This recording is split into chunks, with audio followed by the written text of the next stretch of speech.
Hi viewers, welcome to Bhaskar's area. AP mega DSC 2025కు సంబంధించిన selection లిస్టులు ఈరోజు విడుదల చేయడం జరిగింది. మరి ఎవరైతే మెగా డిఎస్సికి సంబంధించిన సెలక్షన్ లిస్టులు చూసుకోవాలనుకుంటున్నారో అటువంటి వారు apdc.apcfss.in అనే వెబ్సైట్ లోకి వెళ్తే మనకి ఇక్కడ AP mega DSC 2025 selection list అంటూ ఒక టెక్స్ట్ అనేది స్క్రోల్ అవుతూ ఉంది. మరి ఈ టెక్స్ట్ ను మనం క్లిక్ చేయగానే మనకు టోటల్ గా డిఎస్సికి సంబంధించిన అన్ని సెలక్షన్ లిస్టులు మేనేజ్మెంట్ల వారీగా పోస్టుల వారీగా కనిపిస్తాయి. కాబట్టి అభ్యర్థులు ఇక్కడ కనిపిస్తున్నటువంటి వాటిలో మీరు ఏ మేనేజ్మెంట్ కు సంబంధించిన సెలక్షన్ లిస్ట్ చూడాలనుకుంటున్నారో ఆ మేనేజ్మెంట్ ని ఇక్కడ మీరు క్లిక్ చేయాల్సిన అవసరం ఉంటుంది. మరి మీరు ఏ మేనేజ్మెంట్ అయితే క్లిక్ చేస్తారో దానికి సంబంధించిన పోస్టులు అనేవి ఇక్కడ కనిపిస్తాయి. ఫర్ ఎగ్జాంపుల్ ఇక్కడ మనం లోకల్ బాడీస్ అనేవి క్లిక్ చేస్తే లోకల్ బాడీస్ లో స్కూల్ అసిస్టెంట్ ఎస్జిటి పోస్టులు ఉంటాయి కాబట్టి వాటికి సంబంధించి మనకి ఇక్కడ సెలక్షన్ లిస్టులు కనిపిస్తున్నాయి. అలాగే జిల్లాల వారీగా లేదు మనం ఒకవేళ ఏపీ మోడల్ స్కూల్స్ అని క్లిక్ చేస్తే మోడల్ స్కూల్స్ లో పీజీటీ టీజీటీ పోస్టులు ఉంటాయి కాబట్టి వాటికి సంబంధించిన లిస్టులు కనిపిస్తూ ఉన్నాయి. పీజీటీ టీజీటీ అయితే జోన్ 1, జోన్ 2, జోన్ 3, జోన్ 4 అని కనిపిస్తూ ఉన్నాయి. అదే మీరు లోకల్ బాడీస్ అయితే జిల్లాల వారీగా అనంతపురం, చిత్తూరు, ఈస్ట్ గోదావరి అని మనకు పేర్లు కనిపిస్తున్నాయి. దానికి ఎదురుగా ఉన్నటువంటి క్లిక్ హియర్ అనే ఆప్షన్ క్లిక్ చేయగానే మీకు సెలక్షన్ లిస్ట్ అనేది డౌన్లోడ్ అవ్వడం జరుగుతుంది. మరి ఆ సెలక్షన్ లిస్ట్ లో ఎవరైతే అభ్యర్థి పేరుందో వారు ఈ ఉద్యోగాలకు ఎంపికైనట్టుగా మనం భావించవచ్చు. మరి ఎవరైతే ఈ సెలక్షన్ లిస్ట్ లో అభ్యర్థులు ఉన్నారో వారికి ఈ నెల 19వ తేదీన విజయవాడలో సీఎం చేతుల మీదుగా మరి నియామక పత్రాలు అందించబోతున్నారు. చాలా వరకు రేపటి నుంచి మెగా డిఎస్సికి సంబంధించిన వెబ్ ఆప్షన్స్ ప్రారంభమయ్యే అవకాశం ఉంది అంటూ మనకు సోషల్ మీడియా ద్వారా మరి సమాచారం వస్తోంది. మరి రేపు వెబ్ ఆప్షన్స్ అనేవి ఉంటాయా లేవా అనేది అయితే మనకు రేపటి దినపత్రికల్లో క్లారిటీ అయితే వస్తుంది. ప్రస్తుతం సోషల్ మీడియాలో అయితే రేపటి నుంచి వెబ్ ఆప్షన్స్ ఉండే అవకాశం ఉంది అనే సమాచారం తెలుస్తోంది. మరి పోస్టింగ్స్ మరి స్థానాలు అనేవి కేటాయించినట్టయితే 19వ తేదీన మీ యొక్క పోస్టింగ్స్ స్థానాలతో సహా postings and then appointment orders అనేవి ఇచ్చే అవకాశం ఉంది. ఇక ఈ రోజు మెగా డిఎస్సికి సంబంధించిన సెలక్షన్ లిస్టులు విడుదలయ్యాయి కాబట్టి ప్రభుత్వం పత్రికా ప్రకటన విడుదల చేసింది. మనం ఆ పత్రికా ప్రకటనను ఒకసారి గమనిద్దాం. డిఎస్సి ఫైనల్ సెలక్షన్ లిస్టులు విడుదల. రాష్ట్ర చరిత్రలో అతిపెద్ద పారదర్శక నియామక ప్రక్రియ. 15,941 మంది పోస్టుల భర్తీ. ఇందులో 49.9% మహిళలు, 50.1% పురుషులు. చారిత్రాత్మక రిజర్వేషన్లు అమలు. SC sub classification, sports persons కు 3%, వర్టికల్ మరియు మొట్టమొదటిసారిగా హారిజంటల్ రిజర్వేషన్ విధానం అమలు. 150 రోజుల్లో భర్తీ ప్రక్రియ పూర్తి. 100+ కేసులు ఉన్నా ఆటంకం లేకుండా నిర్వహణ.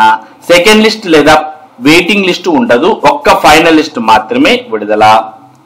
ఎంతో పారదర్శకంగా డిఎస్సి ద్వారా ఉపాధ్యాయ పోస్టుల భర్తీ ప్రక్రియను కేవలం 150 రోజుల్లో పూర్తి చేసి సెలెక్టెడ్ అభ్యర్థుల తుది జాబితాను మరి జారీ చేయడం జరిగింది.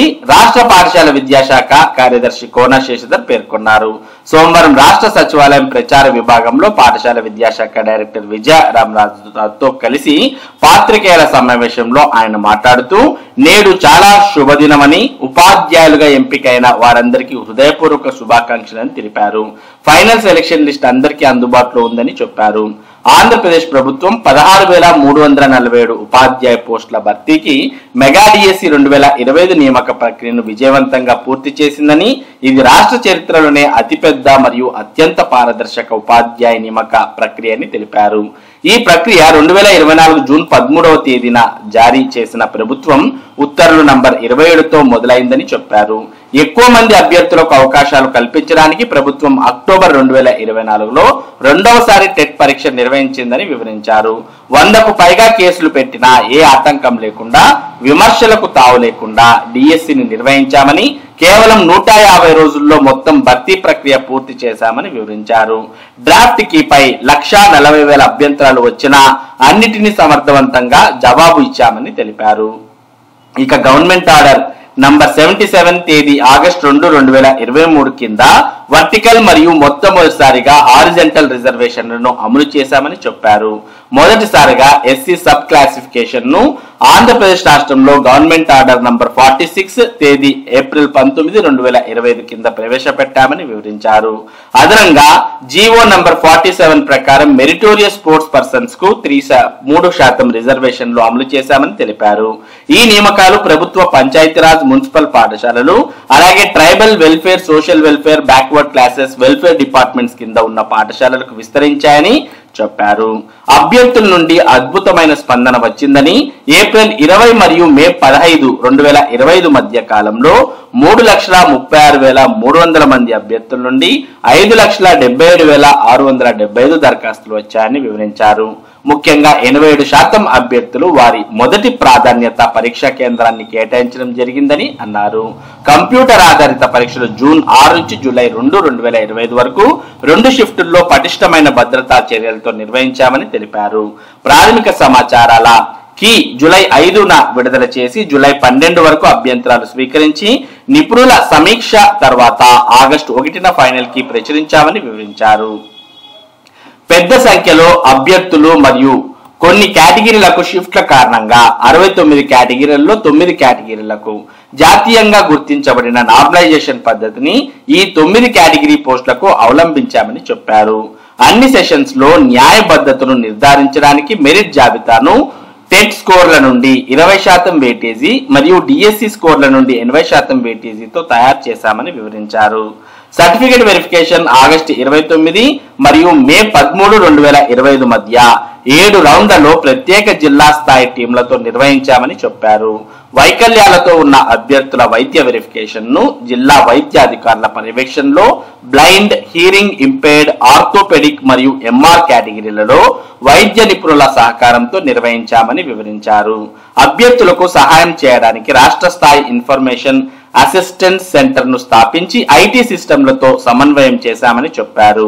రియల్ టైమ్ గ్రీవెన్స్ రిడ్రెసల్ కు అదనంగా కమాండ్ అండ్ కంట్రోల్ రూమ్లను రాష్ట్ర మరియు జిల్లా స్థాయిలో ఏర్పాటు చేసి పరీక్షల సమయంలో నిరంతర పర్యవేక్షణ నిర్వహించామని తెలిపారు. ఇక మెగా డిఎస్సి 2025 అనేక చారిత్రక మైలురాళ్లను సృష్టించిందని, ఇది ఎస్సీ సబ్ క్లాసిఫికేషన్ ను అమలు చేసిన మొదటి నియామకం. కొత్తగా 3% కోటా కింద 372 పోస్టులను స్పోర్ట్స్ పర్సన్స్ తో భర్తీ చేసిన మొదటిది మరియు మహిళలు, పీడబ్ల్యూడీస్, మాజీ సైనికులు మరియు మెరిటోరియస్ స్పోర్ట్స్ పర్సన్స్ తో సహా అన్ని కేటగిరీల్లో వర్టికల్ మరియు హారిజంటల్ రిజర్వేషన్లను అమలు చేసిన మొదటిదని వివరించారు. సూక్ష్మ వెరిఫికేషన్ ప్రక్రియ తర్వాత 15,941 అభ్యర్థులతో ఫైనల్ సెలెక్షన్ లిస్ట్ ను తయారు చేశామని చెప్పారు. మిగిలిన 406 ఖాళీలు సంబంధిత కమ్యూనిటీలో అర్హత పొందిన అభ్యర్థులు అందుబాటులో లేకపోవడంతో భర్తీ కాలేదని, ఈ ఖాళీలను తదుపరి డిఎస్సి నోటిఫికేషన్ లో భర్తీ చేస్తామని వివరించారు. ఈ సెలక్షన్ లిస్టు జిల్లా విద్యాశాఖ అధికారి కార్యాలయాలు, జిల్లా కలెక్టరేట్ మరియు అధికారిక మెగా డిఎస్సి వెబ్సైట్ లో అందుబాటులో ఉన్నాయని తెలిపారు. సెలెక్ట్ అయిన 15,941 మందిలో 7,955 మంది మహిళలని, 7,986 మంది పురుషులు ఉన్నారని, అంటే 49.9% మహిళలు, 50.1% పురుషులు అని వివరించారు. మహిళలకు దాదాపు 50% సాధించడం హర్షణీయమైన విషయమని చెప్పారు. అత్యంత ముఖ్యమైన విషయం ఏంటంటే ఈ లిస్టుకు వెయిటింగ్ లిస్ట్ కానీ సెకండ్ లిస్ట్ కానీ ఉండదని స్పష్టం చేశారు. కార్యదర్శి మాట్లాడుతూ మెగా డిఎస్సి 2025 పారదర్శకత, సమైక్యత మరియు న్యాయబద్ధతలో కొత్త ప్రమాణాలను నిర్దేశించిందని, 16,000కు మించిన కొత్త ఉపాధ్యాయులు వర్క్ ఫోర్స్ లో చేరడంతో ఆంధ్రప్రదేశ్ ప్రభుత్వం విద్యా వ్యవస్థను బలోపేతం చేయడంలో మరియు మన పిల్లల భవిష్యత్తును రూపొందించడంలో చారిత్రాత్మక అడుగు వేస్తోందని అన్నారు. అభ్యర్థుల సౌకర్యార్థం హెల్ప్ డెస్క్ ఏర్పాటు చేశామని, ఈ కింది ఫోన్ నంబర్లు 8125046997, 9398810958, 7995649286, 7995789286 ద్వారా సహాయం అందుబాటులో ఉందని వివరించారు. కాబట్టి మెగా డిఎస్సికి సంబంధించి సుదీర్ఘమైనటువంటి వివరణను ప్రభుత్వం విడుదల చేయడాన్ని మనం ఇక్కడ చూస్తూ ఉన్నాం. మొత్తానికి ఈ వివరణను సంచాలకులు సమాచార పౌర సంబంధాల శాఖ ఆంధ్రప్రదేశ్ సచివాలయం వారిచే జారీ చేయబడడం జరిగింది. మొత్తం మెగా డిఎస్సికి సంబంధించిన పూర్తి ప్రక్రియను ఇందులో వివరించడం మనం గమనించవచ్చు. ఇక దీంట్లో మనం ముఖ్యంగా గుర్తుపెట్టుకోవాల్సింది తర్వాత గమనించాల్సిన విషయం ఏంటి అంటే ఇందులో మరి ఎవరైతే ఎంపికయ్యారో వారికి మాత్రమే పోస్టింగ్ అనేది ఉంటుంది. ఒకవేళ ఎవరైనా అభ్యర్థి ఇందులో జాయిన్ కాకపోయినా లేదా మరే కారణాల చేతైనా ఆ పోస్టులు ఖాళీగా ఏర్పడినా తర్వాత వెయిటింగ్ లిస్ట్ అనేది ఉండదు, అలాగే సెకండ్ లిస్ట్ అనేది కూడా ఉండదని, మరి ఏవైతే పోస్టులు ప్రస్తుతం మిగిలిపోతాయో అటువంటి వాటిని రాబోయే డిఎస్సిలో మరి క్యారీ ఫార్వర్డ్ చేయడం జరుగుతుంది అంటూ ఇక్కడ పేర్కొన్న విషయాన్ని కూడా మనం గమనించవచ్చు. ఇక ఇది ఏపీ మెగా డిఎస్సి 2025కు సంబంధించినటువంటి ముఖ్యమైన సమాచారం. మరి ఈ నెల 15వ తేదీన ఫైనల్ సెలక్షన్ లిస్టులు విడుదలయ్యాయి. ఇక 19వ తేదీన అపాయింట్మెంట్ ఆర్డర్స్ జారీ చేసి తర్వాత మరి దసరా సెలవుల్లో శిక్షణా కార్యక్రమాలు ఉండబోతున్నాయి. ఈ శిక్షణా కార్యక్రమాలు పూర్తి చేసుకున్న తర్వాత అభ్యర్థులు వారికి కేటాయించినటువంటి పాఠశాలల్లో విధులు నిర్వహించాల్సిన అవసరం ఉంటుంది. మరి ఇది మెగా డిఎస్సికి సంబంధించినటువంటి పూర్తి సమాచారం. ఇటువంటి ముఖ్యమైన సమాచారాన్ని భాస్కర్స్ ఏరియా మీకు అందిస్తూ ఉంటుంది. మరి ఈ సమాచారం మీరు మిస్ కాకుండా పొందడానికి మన భాస్కర్స్ ఏరియా యూట్యూబ్ ఛానల్ కు సబ్స్క్రైబ్ అవ్వండి, అలాగే ఈ వీడియోని లైక్ చేసి షేర్ చేయండి. Thank you for watching this video.